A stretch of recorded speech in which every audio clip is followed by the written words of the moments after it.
Hey, what's up? I'm Jason Howell and I'm here with the HTC One S. This is one of many phones being released on HTC's One line.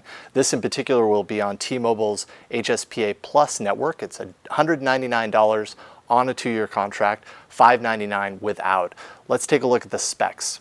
It's a 1.5 gigahertz dual-core Qualcomm Snapdragon S4 processor, has a 4.3-inch Super AMOLED display with QHD Pentile technology that runs at 960 by 540 resolution. It has Ice Cream Sandwich, it's 4.0.3, and it's also running HTC's Sense 4 overlay. It has an 8 megapixel rear-facing camera, VGA quality front-facing camera, and actually this is capable of recording 1080p HD video as well. It has 16 gigs of internal storage, 1 gig of RAM. It does not have an SD card slot. There's a non-removable 1650 milliamp hour lithium-ion battery inside, and as well it does not have HDMI or NFC, which is kind of a bummer.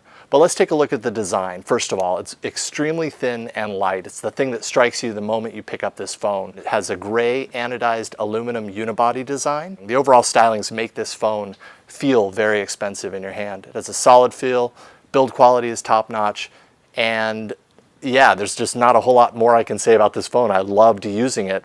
My one main complaint is that the power button on the top is maybe recessed a little too far. So with the edge right here, it can be a little difficult hitting that power button at a moment, but that actually prevents it from being hit in your pocket. So that's probably more of a feature than it is a ding on the design. Now let's take a look at the display. It's a QHD Pentile screen, and right off the top I have to say that my eyes see that immediately, so it was kind of hard for me to unsee it. However, a lot of people aren't sensitive to that, so I would say go to a T-Mobile store and pick it up and use it for a few minutes to see if that Pentile screen really screams out at you. The display is considerably bright indoors. I had a little bit of outdoor visibility issues with it, but overall not many complaints there.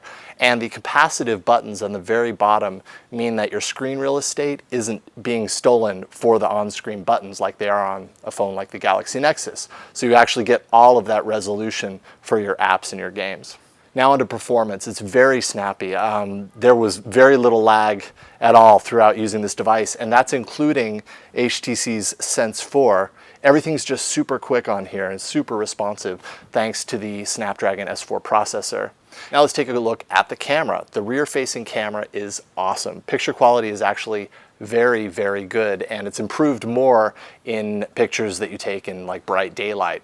The front-facing camera on the front, of course, it's VGA quality, so you shouldn't expect a whole lot. And the 1080p video recording is fantastic. They actually have a dual mode video recorder in here so that when you're running in video, you can still take pictures, and that's a nice feature. Now let's look at calling. Calls were very clear and loud, and actually this phone differentiates itself in the sense that it supports Wi-Fi calling. When Wi-Fi turns off, it'll switch right back to T-Mobile's cellular network. It's great when it works. I had a couple of calls where the person on the other end couldn't actually hear me, and I wasn't sure if that was the Wi-Fi calling feature or if it was just some strange glitch. I also heard little clicks and pops through most of my Wi-Fi calls, so I'd say it's a nice feature to have in a pinch, but I wouldn't rely on it all the time. Now storage, I told you there's no SD card slot in here, and you are locked in at 16 gigs of internal storage. If that's not enough for you, this could be a serious downside on the phone. Having said that, HTC has a deal with Dropbox, so you get 2 years of cloud storage through Dropbox with 25 gigs of storage space there. So maybe that's a good alternative for you. As for the battery, I said it's non-removable. It's under here and you can't take it out. But I had really good battery life. I'm talking probably 15, 16 hours, multiple days with plenty of battery left over when I plugged it in at night. And that's all on T-Mobile's HSPA Plus network. I was very impressed by the battery performance of this phone. It also ships with Beats Audio, and I would not consider this a determining factor in your purchasing decision. It makes a very subtle change to the music that you listen to on the phone. It's really just a glorified EQ that you can't even adjust. And finally, I want to spend a few moments talking about Sense. HTC has redesigned Sense up to version 4. Not sure if it's Sense 4 or this device, but Sense has never felt smoother and lighter. Everything feels super snappy.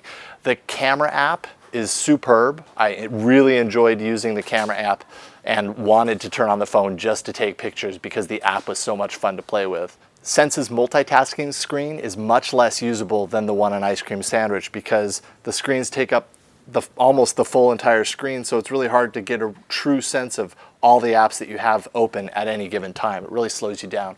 Overall, it's better than previous versions of Sense, but I wouldn't necessarily say that I'd opt for this over vanilla. But you can always pick up other launchers like Nova or Apex to give you a little bit of that vanilla Ice Cream Sandwich feel. All right, so let's take a look at the pros of the device. It has an expensive look and feel that make you proud to use the phone. The camera app and picture quality inspire more photos. And the phone as a whole feels super quick, and that's including Sense 4.0. Now the cons: it has a non-removable battery. 16 gigs of storage with no SD card slot might be too little for some. And lastly, the display is iffy for those sensitive to pen-tile displays. Overall, I'm pretty sad to see this review end because I really enjoyed using the phone, and I'd say that probably means that I would recommend that you buy the HTC One S. I'm Jason Howell with Twit, and you can find my other reviews on another show I do all about Android at twit.tv/AAA. Otherwise, thank you for watching my review of the HTC One S.